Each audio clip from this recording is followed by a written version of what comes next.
अस्सलामु अलैकुम वरहमतुल्लाहि ताला वबरकातुह। ज़याबतीस यानी कि शुगर का मरीज़ हो तो क़ुरान मजीद की इस आयत को 41 मरतबा पढ़े, इंशाअल्लाह बहुत फ़ायदा होगा। तो क़ुरान मजीद की उस आयत को मैं 3 मरतबा दोहराऊँगा ताकि आप लोगों को आसानी से याद हो जाए। बिस्मिल्लाहिर्रहमानिर्रहीम। रब्बि अदखिलनी मुदखल सिद्क़िन व अख़रिजनी मुख़रज सिद्क़िन वजअलनी मिन लदुनक सुल्तानन नसीरा।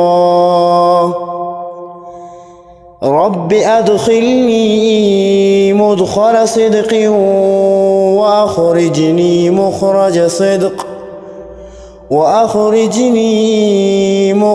सिद्क़ वजअलनी मिन लदुनक सुल्तानन नसीरा। रब्बि अदखिलनी मुदखल सिद्क़िन व अख़रिजनी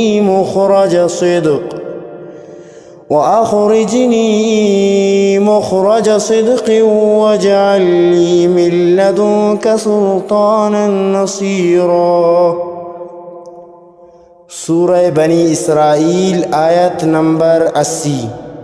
शुगर का मरीज़ रोज़ाना इस आयत को 41 मरतबा पढ़े तो इंशाअल्लाह फ़ायदा पहुँचेगा।